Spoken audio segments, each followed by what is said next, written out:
Sorry, technical difficulties, unmuting myself. Hey, everybody. It's Amanda and Tasha. Hello. So we'll go ahead and we'll get started. We're gonna make it quick and painless, hopefully for all of you, but at least give you enough information so you feel educated to know what private pre-K is all about here at Primrose Alpharetta. So during the meeting, you should be in the right meeting because you wouldn't have gotten this email if you're not in the right meeting. But our goal for our pre-K classroom is your child has to turn 4 prior to September 1st. And then during this meeting, we're going to discuss how they transition from preschool to pre-K, expectations that we have, the differences between private pre-K and Georgia pre-K. We get those questions a lot. We obviously do not have a Georgia funded pre-K program on site at our school, but a lot of times people ask us the questions like, what do you think is the right fit for our child? And we just kind of go through differences for you all. Of course, we'll talk about pricing, and then we'll also discuss how you save that space for your child for the next school year. So during the session, if you have any questions, feel free to get into the chat. Irina is monitoring that, and she will notify me if I need to stop and clarify anything or answer questions at specific points. So we definitely feel free to interrupt if needed.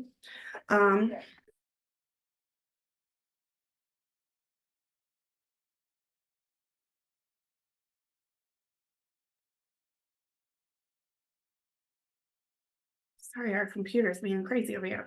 Okay, so first things first, why choose private pre-K over Georgia funded pre-K?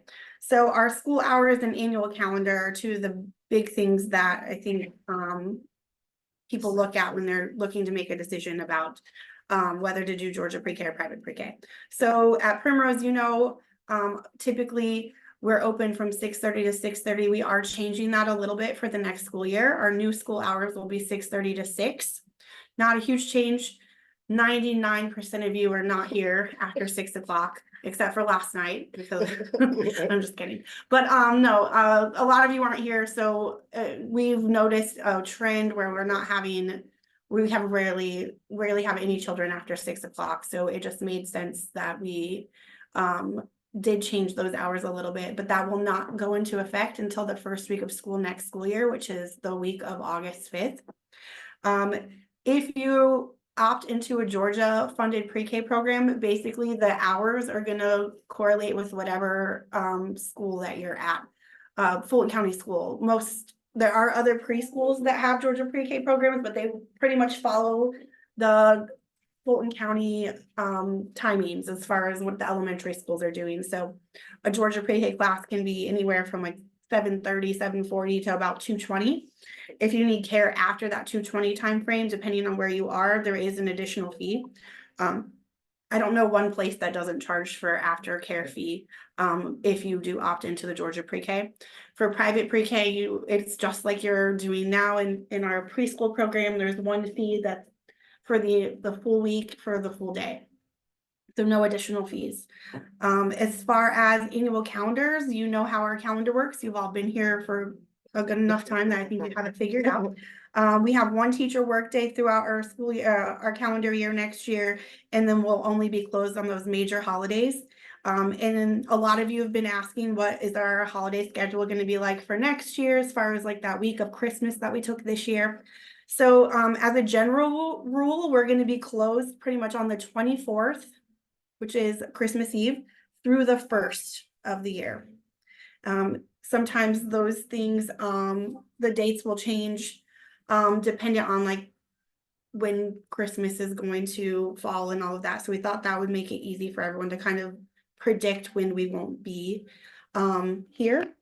But we will communicate any days off in our annual calendar. You'll see that way before needed, but the point is that we're definitely not out as much as Fulton County. So next school year, Fulton County has released their calendar and they're out 34 days during that August to May timeframe, and we are not. So on those days, if you do go to a Georgia pre-K program, you will have to find care during that time. And for some of you that work from home, that's maybe easy for you to do, but for others, it's not always easy. So I think it's fair to point that out, that is something that you would have to plan for. So as far as school calendar and annual calendar, I think Primrose Alpharetta is pretty predictable. As far as Georgia Pre-K, there are those days off. They do have very strict rules in Georgia Pre-K for the for tardiness or absences. And essentially you can be kicked out of Georgia Pre-K if you're not adhering to their policies for tardiness and absences. It's even more strict than if you have a child in elementary school already, where you can just get a note, and typically the elementary school is not going to be too hard of a time. But Georgia Pre-K, they get audited, and there's so many, they have to have so many excuses, and there's a lot of paperwork that has to go into it, that they're pretty strict with tardiness and absences. Which of course we want you to be here every day at Primrose Alpharetta, but we're not going to penalize anyone if like there's a vacation that you need to go on, or what have you. So other big things that are different from private pre-K to Georgia pre-K, you're gonna still receive your ongoing daily communication if you're here at Primrose still. So you'll still have access to ProCare. In the private pre-K classroom, they're gonna give you a lot of the same updates you're getting in your other classrooms. It'll be a lot more detailed and a lot more curriculum based with the communication you're getting. If you go to a Georgia pre-K program, that is not something that happens. As some of you know who have older children, even in elementary school, once it's a hard thing to cut you off from like being able to know everything to not knowing really anything, and I can attest to that. With my older daughter, I think this year was probably the hardest transition for some of our friends leaving our pre-K and going to kindergarten. Even their parents felt like they were like trying to like stop an addiction. Yeah. Like they didn't feel like they knew anything. Like, I don't know anything. I don't know what their day looks like. I don't know what they ate. Teacher. I can't talk to the teacher. So I think that is probably one of the biggest changes as far as like what kind of communication and knowing what's happening on a day-to-day basis. So that is a big change. Another something else that's different that you guys are using currently, because it's not in our preschool classrooms, but once you get to our pre-K program, in private pre-K, we do 2 types of assessments. Right now, you're used to the ASQ assessment because that is something we're doing in preschool. But the STAR literacy assessment is something that is a little bit different for our pre-K and kindergartners here at Primrose. STAR Early Literacy is a nationally known program. It's technology based. We're actually currently doing it this week with our pre-K and kindergartners. So we do it 3 times a year, and basically it assesses early literacy, numeracy skills. It indicates whether children are progressing at a rate that's going to be ready for kindergarten. So every testing period has a specific goal as far as score goal that we want them to reach, so that we know that by the time we get to the end of pre-K, they're going to be where they need to be for the next age group. So kindergarten, whether that's you're repeating, you're going to kindergarten here at Primrose, or you're going to kindergarten at the public school, we just make sure that you're where you need to be. Like I said, we take this 3 times a year. We do it in fall, winter, and spring.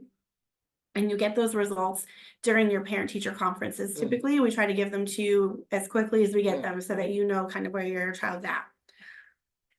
And then obviously the balanced learning curriculum. I'm sorry, Mr. Tasha, did you want to add something? Because then also with your ASQ, you're accustomed to getting two reports. So once you get into the pre-K, private pre-K and kindergarten classroom, they will only focus on the social emotional aspect of it at that point. So that's the only change there. You go from doing 2 assessments to 1. Perfect, sorry. And then as far as balanced learning curriculum, it continues from our preschool level up to the pre-K level. Our curriculum is nationally accredited. We just actually were reaccredited like a month ago, Miss Serena, I think. We just got our kind of like for the next 6 years. I don't want to do it in 6 years again. There's enough for me for the rest of my life. But we just were reaccredited, so we're really excited about that. Which makes it so that we are able to have that private kindergarten and private pre-K and private kindergarten, and then your child can go straight to 1st grade when they leave us if you do stay here. The Primrose curriculum does meet and exceed all state content standards, which is what basically Georgia pre-K is going to be. They're going to be looking at state content standards, and the difference between the Primrose curriculum and what you're going to get in Georgia pre-K is the Primrose curriculum is a constant. We train our teachers to to teach the curriculum. In Georgia pre-K, you're heavily dependent on having a good teacher. If you don't have a good Georgia pre-K teacher, the content that you get, the consistency of the content is going to be different because there's not a set curriculum per se. There are content standards that every teacher has to create their own curriculum to ensure that they're meeting those content standards. So if you have a teacher that's seasoned and been around, ooh, you got a good one. But you could get a first year teacher that just started teaching and she's trying to figure it out, and it's going to be hard for her to create that curriculum without some support. At Primrose, it's all created for our teachers. It already meets the content standards. They don't have to figure that part out. They just have to implement the curriculum. So that is a big difference between the curriculum in Georgia pre-K and private pre-K. And a lot of times we notice in Georgia pre-K, a lot of the students that go into that program, it's their first year going into school.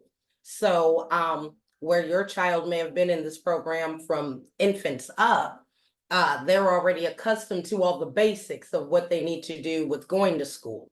So those, again, like we said, a lot of times it's students, it's their first year because parents know they just have to get them prepared for that kindergarten classroom. There's nothing wrong with the Georgia pre-K program. So when you're hearing us talk, don't think that we're saying that. I think it works really well for some students. We say that if they're strong, if you know your child is great at following instructions. And we're happy if you come to us and say, well, my kid thrived, we will be honest with you. Yes. Or no. And it is a good program. It's great that the state of Georgia has that available. It's just, there are differences and a lot of people ask. So we do kind of focus on it in this meeting because that is always a question. So we definitely want to make sure that we do talk about that. And last but not least, the last difference, I would say, like, I think it's the most important, but not. We, and private pre-K, we get to have a graduation at the end of the year. And in Georgia pre-K, that's not allowed. So they may have like an end of the year party in Georgia pre-K, but we do have a private pre-K graduation. Typically during that last week of pre-K, where they put it's like a big to-do. They have caps and gowns and Miss Natasha becomes Joe Jackson and we're singing all the songs and you're crying. Show. Yes. So it's great. It's one of my favorite things at the end of private pre-K to like just push everybody on to the next level. But that is something that would be different than that wouldn't be offered in Georgia pre-K as well. So let's talk about who are the teachers for private pre-K at Primrose. These are two faces that all of you probably have seen a million times. These ladies are staples here at Primrose Alpharetta. Miss Lee has been with Primrose for 12 years. Miss Deja's been here 3 years. 3 years. Miss Deja's directly in the classroom right next to preschool 2. You have to walk through it if you're in preschool 1. I'm sure everyone knows who Miss Deja and Miss Lee are. But these ladies have been with us for quite a long time. I don't anticipate that changing at all. We typically do lead teacher contract towards the end of the school year, midsummer. But like I said, I don't anticipate these ladies going anywhere. I never like to promise anybody anything, but these ladies are the current pre-K teachers and have been. So that's always a question. The other question we always get is how am I going to know which teacher I get? You're not going to know that till like mid-July when we wait till the last possible second, just because, like I said, I don't ever want to promise something. Exactly. And things change typically in that July timeframe because everyone's contracting everybody and all that good stuff. So that would be when we would tell. Typically, Miss Lee has the students that have those fall winter birthdays, and Miss Deja historically has had the students with the spring summer birthdays. Again, not something I probably anticipate changing, but anything could happen. But that's just generally speaking how it goes. So private pre-K at Primrose. So pre-K starts August 5th, 2024. We'll have a meet the teacher night in late July, just like we had this school year. We'll talk about classroom locations and expectations. Again, this is not something I anticipate changing. Where their classroom is located now will likely be where their classroom is going to be in August. I don't anticipate any changes there either. As far as private pre-K, we have two options. We have a 5-day full day option and we have a 5-day half day option. So the half day option is from 8 to 2:30 and the full day option is from 6:30 to 6. Circle time does start at 8. That is a little bit different than what you guys are used to now. Circle time is typically around 8:30 in your classrooms, but we really, again, we don't penalize anyone if they're late, but we really push for you trying to be here at 8 o'clock because that's where the meat of the day starts in pre-K. If that's something that you cannot commit to as far as 8 a.m., I want you to adjust your expectations for the amount of information your child learns in the day. We always say circle time is like a morning meeting at work. If you miss the morning meeting at work, you don't really know what's going on for the day and you kind of feel lost. So it's really important to be there for that day. We introduce new concepts, we revisit old concepts, and all of that. So it's really important to be here right at 8 o'clock. Because they are gonna start With right or on, without you. right on time. So, perfect. So here is a sample schedule for our pre-K classroom, just kind of a little day in the life. So you can, for the full day students, your child can get dropped off as early as 6:30. During this time, they still will have access to breakfast if you are on the breakfast list or if that's something that you need. And they will have free choice at one of our zones or centers in the classroom. The official start time, like I said, is 8 o'clock in the classroom. We start with music and then we go straight into our circle time. After we do the Pledge of Allegiance, circle time begins with the calendar, weather, our plan for the day, our Spanish lesson, which is what we call Mucho Mundo. Your child then breaks off into small group instruction and learning centers. While one group is meeting with the teacher, the other group of children participate in different literacy centers that are set out. The literacy centers provide opportunities for them to practice and apply reading, writing skills that we talked about earlier in the large group, but they're just doing it or within the small group with their teacher. The approach is very similar for the afternoon. It just then has a science and math focus. Not afternoon, I'm saying I'm after the mid-morning break, not the afternoon, so sorry. And then the teacher during those small groups, she is assessing where they are, so it may change what group their small group is, so that they can differentiate the instruction. So maybe one group of students does really well at recognizing letters, but the other group is not great yet. So she may break up the centers, her small groups, to have the friends who are really great at recognizing letters, friends that are not so great, so she can focus a little bit differently to get them kind of to that next level or to get them where they need to be. So that happens in the math small group instruction and in the literacy. So that's kind of a daily schedule. In the afternoons, you will see the Rise and Shine and afternoon activities. So at this point, we typically have 1.5 pre-K classrooms because we do have a kindergarten classroom. The older students, those fall winter birthdays, typically share a space with their private kindergarten classroom. So at that 2 o'clock, 2:15 time frame, they do transition to combine with the Miss Deja's pre-K classroom, the younger pre-K classroom. They combine for the afternoon and they do. Go ahead. I was gonna say, but then they operate from 2 different schedules. So that assistant teacher will take, maybe one group is outside while the younger group is inside doing their learning centers, and then they switch off. But it's a well-oiled machine because we've been doing this now for a few years, so but that's pretty much what takes place in the afternoon at that point. So I don't want you to stress if your child is put into the smaller pre-K with the older students. They will see their friends in the afternoon. Yes, they will. They are together. The pre-Kers are together all day. Like they know they will get to see their friends, so don't stress. They're gonna be excited at that time. Yes. We just talked about this, but I think it's important to recognize, I always try to reiterate this, we're not like the mom and pop, we are a franchise, so we do have brand standards and different things that we kind of have to, bars we have to kind of jump over to do what we do every day. So one of the biggest things that we have to do is our COGNI accreditation. So there are set standards that we have to meet. ongoing. And like I said, we just hit that milestone. We're waiting just for the certificate to be signed. But we get accredited every 6 years by Cognia, which is a nationally it's a national accreditation agency that accredits like high schools, colleges, elementary schools, and select preschools. This Primrose school has been accredited by Cognia for over 25 years. And that we just got a certificate for that. So we're super excited. That is not usual. So it's something we're very proud of. The other things that we do, obviously we're licensed through the state of Georgia, so we go through licensing checks and things like that. But Primrose also has their own way of looking at quality assurance. So it's called a service excellence assurance. We actually just went through this last week for 2 full days. So we're really, really, really on top of it right now, guys. So the SEA, they come and they look at all these things, the business management, education and professional development, marketing, communication, campus environment.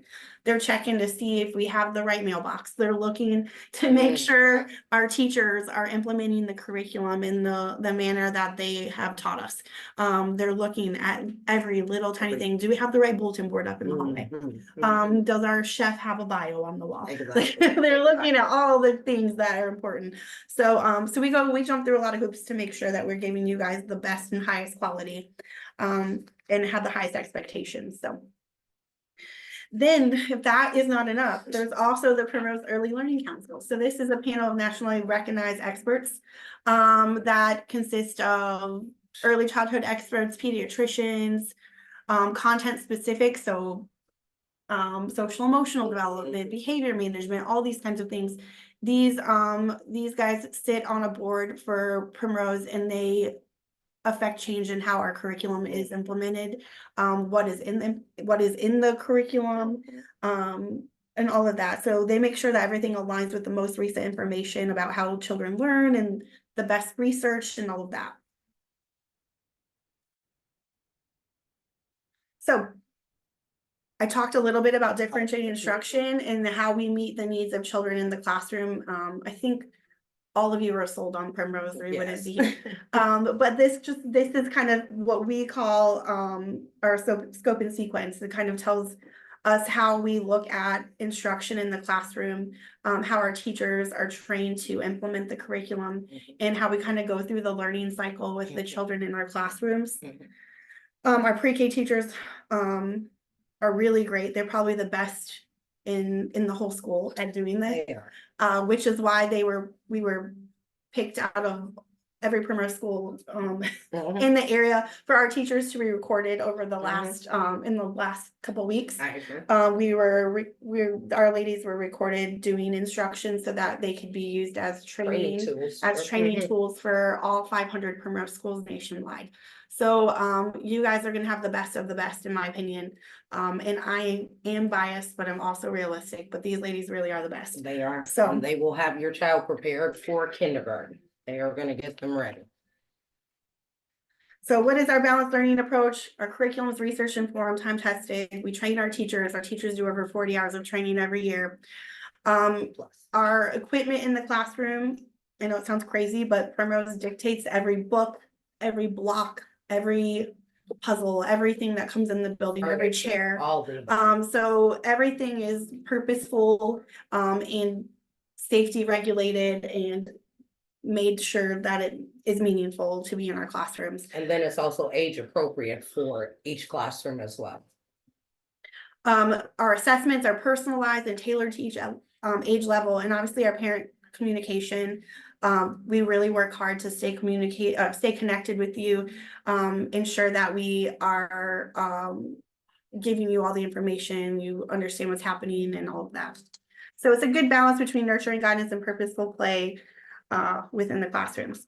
We also have, this is something that was new this year for us, but it's our Harmonies and Hearts literature collection. So I always like to talk about it. but it's a big part of what Primrose is our character development program and our life skills. Mhm. And I think if your child's been here for a while, you probably already know that. I can give like my own little testimony. Primrose Corporate was doing, as you all know, because you've gotten emails to try to cast your children. Mhm. They did a casting for Primrose students to come so they could do some videos with the new Primrose puppets. The guy works for Primrose, is my favorite part. He's the head of marketing. Mhm. And he somehow my child got picked, yay. And so we're at this giant place in the city, it's a studio, we're all there. And the Primrose kids are going in and out. And he was like, he told me yesterday we used a casting company and those kids were crazy. And then today our Primrose kids are doing such a good job. It really made me believe that Mhm. Primrose like knows we got something. I'm like, you Yeah. had to do this to know that our kids can perform better than the kids who stay at home all day. Exactly. So it did make me laugh, but the program works, it's important. I'm sure your kids talk about all these puppets, but there is a whole literature collection that we use in the classrooms between our Wonder Adventure program, and that will continue in our pre-K classroom. Another thing that we do in our classroom is our Harmony and Hearts music program.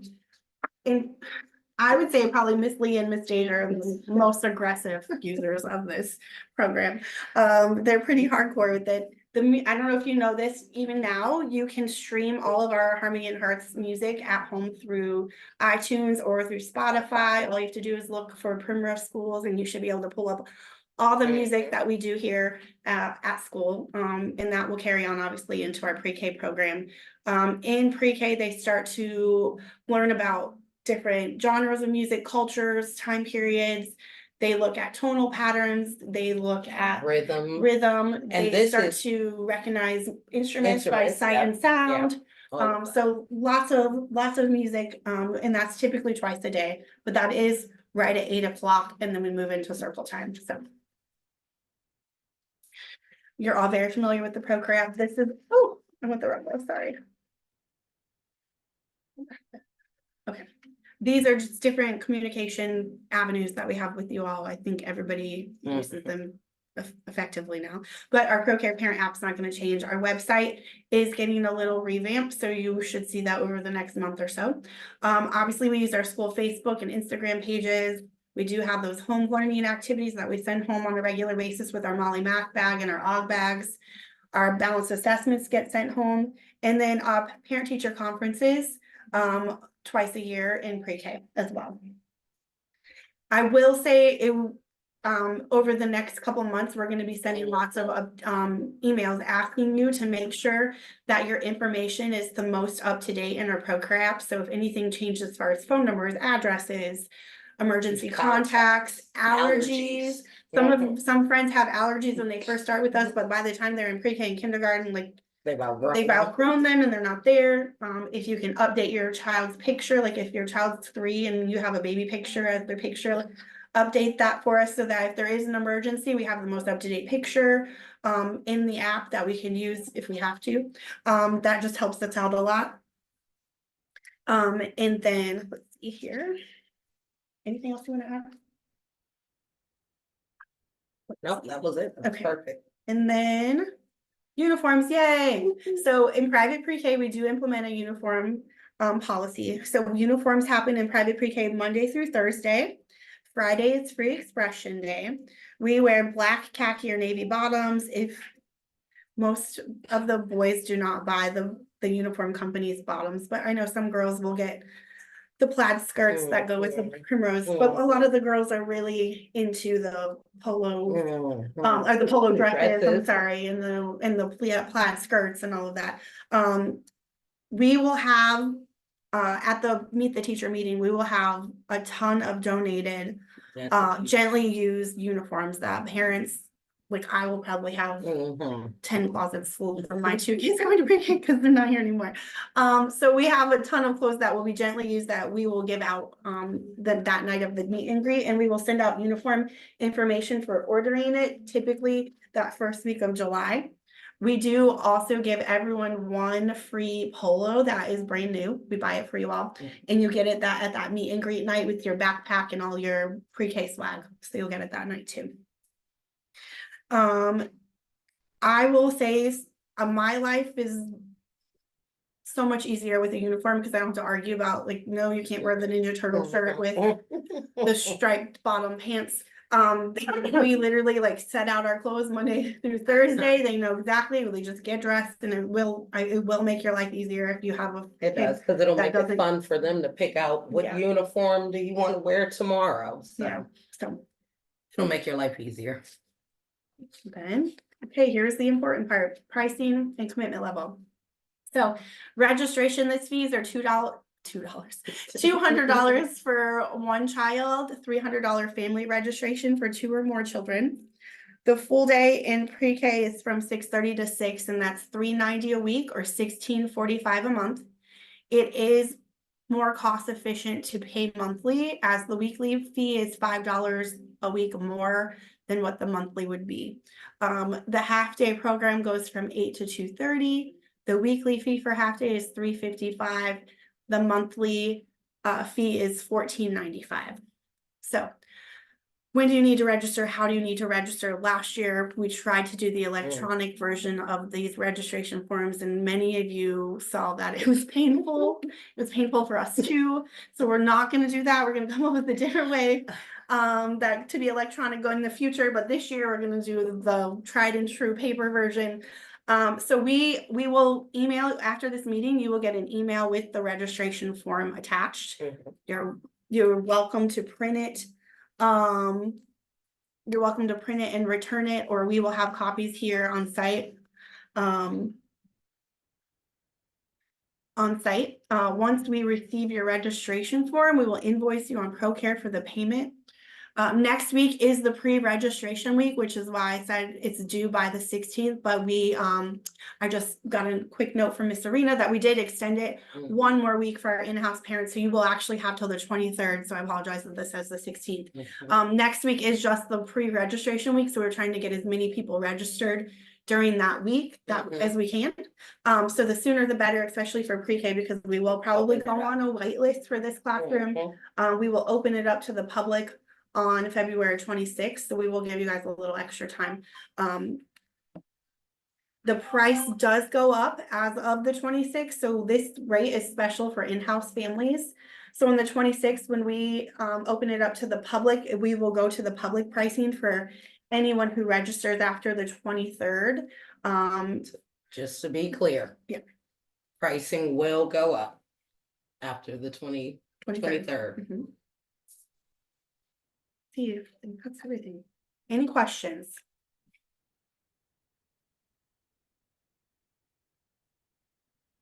We have one question. Is there a transitioning of decreasing nap time in the current class to prepare for no nap in pre-K? Yes. We do have a nap in pre-K. And so it's just an hour nap versus the 2-hour nap or hour-and-a-half nap. So there is a nap in pre-K. Kindergarten is where we stop naps. So there's still a nap in pre-K. It's just a shorter nap. It's about an hour in there. That's a great question because I didn't bring that up. So because good question. Right now, most of you are accustomed to eating snacks around 9:30, 9:45, lunch 11:30, 11:45. Your schedules will most likely they'll eat snacks around 10:15. They eat lunch about 12:15. They 12:15, 12:30. They go down at 1. They're up by 2. And they're continuing on their day from there. They still go outside twice a day. They still do a lot of the same things that you are accustomed to. But 1 hour nap. Good question. I see Yep. there's a few more. That was a really good question. Also, we have a question about the max class size for pre-K. So Miss Deja's classrooms licensing capacity is 22. And then Miss Lee / kindergarten, that classroom is maxed at 20 as at 20. So that Miss Lee's classroom would be a split classroom likely because it would be half pre-K, half kindergarten, if that makes sense.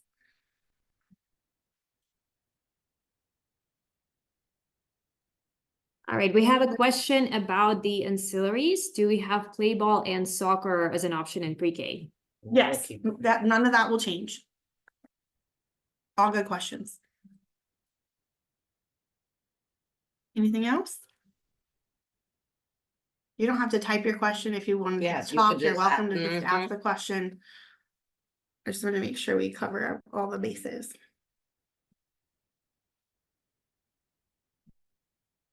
You're welcome, Kay. All right, well, I think that if you have questions after this, feel free to shoot me an email. The door is Or the open. door is open, call me here at the school. We're happy to answer any questions. We've heard everything, so there's nothing you're gonna make us feel weird about. Just ask us. That's it. So if you have any other questions, please reach out. Thank you all for coming. We're excited to have your little peanuts in our pre-K classroom and It see them in still their little feels uniforms. weird that they're gonna be in uniforms. They all start off so tiny, and then by the end of the year, we're like, oh my God.